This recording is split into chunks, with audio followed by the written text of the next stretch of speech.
അപ്പോഴേ കത്തിയും കടലൊക്കെ കാണിക്കണം എന്നാന്ന് വെച്ച് ടെൻഷൻ അടിക്കണ്ട കേട്ടോ. പവർ ബാങ്ക് ഉണ്ട്, കത്തിയുണ്ട്, മൊബൈൽ ചാർജറുണ്ട്, കത്തി മൂർച്ച കൂട്ടാനുള്ള സാധനമുണ്ട്, സെൽഫി സ്റ്റിക്ക് ഉണ്ട്, മൊബൈൽ കവറുണ്ട്, പിന്നെ അതെ അതിൻ്റെ കൂടെ 2 ജോഡി ഡ്രസ്സും ഉണ്ട്. എന്തിനായിരിക്കും അല്ലേ? ഒരു ചെറിയ കല്യാണ വർക്കുണ്ട്, 2 ദിവസത്തെ പരിപാടി. അപ്പോൾ അങ്ങോട്ട് പോവാട്ടോ. പോകാൻ വേണ്ടിയുള്ള ഡ്രസ്സ് പാക്ക് ചെയ്യണതാണ്.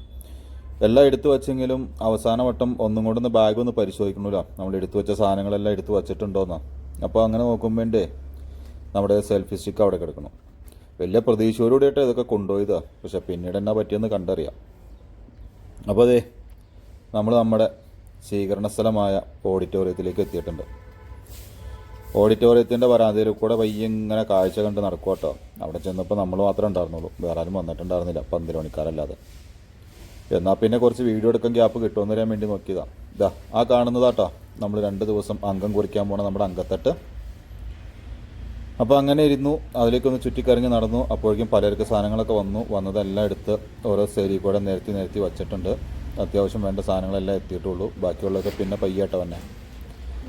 അപ്പോഴേക്കും പിന്നെ വൈകിട്ടത്തേക്കുള്ള ഏഷ്യാഡിന് വേണ്ട കപ്പ കൊടുന്നു, അത് കഴുകി വാരി വെച്ചു. അതോടൊപ്പം തന്നെ അതിന് വേണ്ട എല്ലും കൊടുന്നിരുന്നു, അത് കഴുകിക്കൊണ്ടിരിക്കുന്ന രംഗത്തേക്ക് കാണണേ. കോലി കളിക്കണില്ലാട്ടാ, എല്ല് മുട്ടി നോക്കിയതാ ശബ്ദം വരണ്ടോന്ന്. അപ്പോൾ അങ്ങനെ അതിൻ്റെ പരിപാടിയും കഴിഞ്ഞു കേട്ടോ. എല്ലാം കഴുകി പറക്കി കൊട്ടയിലേക്കൊക്കെ ഊറ്റി മാറ്റി. ബാക്കിയുള്ള സമയത്ത് തിരക്കായതുകൊണ്ടൊന്നും വീഡിയോ എടുക്കാൻ പറ്റിയില്ല. അങ്ങനെയൊക്കെ കണ്ട അന്നത്തേക്ക് ഏഷ്യാഡിന് വേണ്ട എല്ലും കപ്പയും അവിടെ കിടന്ന് തിളച്ചും മറിഞ്ഞ് ബന്ധ് റെഡി ആവേണ്ട. ചോറിനുള്ള വെള്ളം അടുപ്പത്തിട്ട് അത് തിളച്ചുകൊണ്ടിരിക്കണു. അവിടെ കഴുകി വരി വെച്ചിരുന്ന കപ്പ കേട്ടോ, അതൊക്കെ വേവിച്ച് അങ്ങോട്ട് മാറ്റി സെറ്റാക്കി വെച്ചിട്ടുണ്ട്. നമ്മുടെ എല്ലാം അവിടെ കിടന്ന് നല്ല തിളച്ച് വേവുണ്ട്. നല്ല വിറകടുപ്പേ കിടന്ന് വെന്ത് ചെയ്യുമ്പോൾ എന്തായാലും ടേസ്റ്റ്. എങ്ങനെ ഇളക്കിയാലും ഏതൊക്കെ സമയത്ത് നോക്കിയാലും ആ 2 കോലി കളിച്ച എല്ല് മാത്രമേ എപ്പോഴും മുകളിലേക്ക് പൊങ്ങി വേണ്ടിട്ടാ. അപ്പം പറഞ്ഞു എന്താണെന്ന് വെച്ചാലേ വലിയ കാര്യമായിട്ട് സെൽഫി സ്റ്റിക്കും കാര്യങ്ങളൊക്കെ ആയിട്ട് പോയതാ, ട്രൈപോഡൊക്കെ ആയിട്ട് പോയതാ. പക്ഷെ വേണ്ട രീതിയിൽ അങ്ങോട്ട് വീഡിയോ എടുക്കാൻ പറ്റിയില്ല എന്നുള്ളൂ. എന്തിനു പറയണു, ഒന്നിനും സമയം കിട്ടാത്ത അവസ്ഥയായിട്ട്. എന്തൊക്കെ പദ്ധതിയും പ്ലാനും അറിഞ്ഞാലാവാം. അങ്ങനെ എല്ലൊക്കെ വെന്ത് സെറ്റായി കഴിഞ്ഞപ്പോഴത്തേക്കും ഇതാ നമ്മുടെ കപ്പയും കൂടെയും കൂടി ഇട്ടിട്ട് നമ്മുടെ ഏഷ്യാഡ് അങ്ങോട്ട് തൊട്ടിപ്പൊത്തി മറിച്ച് മിക്സ് ചെയ്യുന്നതായിട്ടേ കാണുന്നത്. എല്ലാം ഒന്നിനൊന്ന് മെച്ചാന്നുള്ള രീതിയിൽ എല്ലാം കൂടി പാർട്ടായിട്ട് വീഡിയോ എടുക്കണമെന്നൊക്കെ ഓർത്തിരുന്നതാണ്.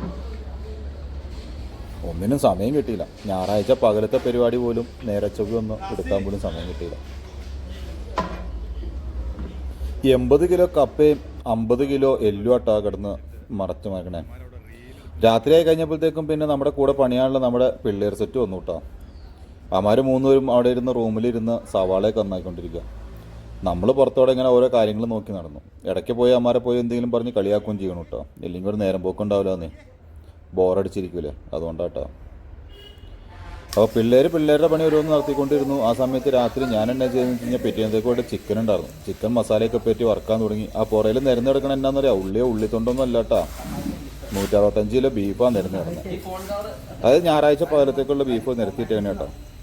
അപ്പോൾ പിള്ളേർ അവിടെ അകത്തുനിന്ന് തകൃതിയായിട്ട് പണി നടന്നുകൊണ്ടിരിക്കുന്നു. അതിൻ്റെ ഇടയിൽ ഞാനിവിടെ ചിക്കൻ വറുത്ത് കോരി സെറ്റായിക്കൊണ്ടിരിക്കുന്നു. എല്ലാം കഴിഞ്ഞ് കഴിഞ്ഞപ്പോൾ ചിക്കനുള്ള മസാല കിട്ടാൻ വേണ്ടി സവാളയൊക്കെ വാട്ടി കയറ്റി സെറ്റാക്കി. എല്ലാം കഴിഞ്ഞ് കഴിഞ്ഞപ്പോഴത്തേക്കും പിന്നെ നേരം വെളുത്ത് 5 മണിയായിരുന്നു കേട്ടോ. ഉറങ്ങാനോ ഇരിക്കാനൊന്നും സമയം കിട്ടിയില്ല. എന്നാൽ പിന്നെ എന്തെങ്കിലും ആയിക്കോട്ടെ, ഞായറാഴ്ചത്തേക്ക് വേണ്ട ബീഫും കൂടെ അടുപ്പത്തേക്ക് കയറ്റിയേക്കാന്ന് വെച്ചു.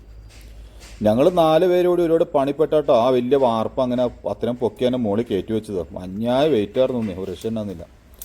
ഇതിൻ്റെ ഇടയ്ക്ക് പിന്നെ തലേന്ന് ഉറങ്ങാത്തതിൻ്റെ ക്ഷീണവും പണി തീരാത്തതിൻ്റെ ടെൻഷനും എല്ലാം കൂടി വീഡിയോ എടുക്കാനൊന്നും സമയം കിട്ടിയില്ല. കിട്ടിയ ഗ്യാപ്പിൽ ഒളിച്ചിരുന്നിട്ട് ആദ്യത്തെ 4 ചെമ്പ് റൈസ് നമ്മൾ ഇറക്കി വച്ചു. 5ാമത്തെ ചെമ്പ് അവിടെ അടുപ്പത്തിരുന്ന് തിളച്ചുകൊണ്ടിരിക്കുന്നതായിട്ടേ കാണണേ. ഈ മൂടി വെച്ച് കഴിഞ്ഞിട്ടോ നമ്മുടെ ബീഫ് കറി വെച്ച് വെച്ചേക്കണേ.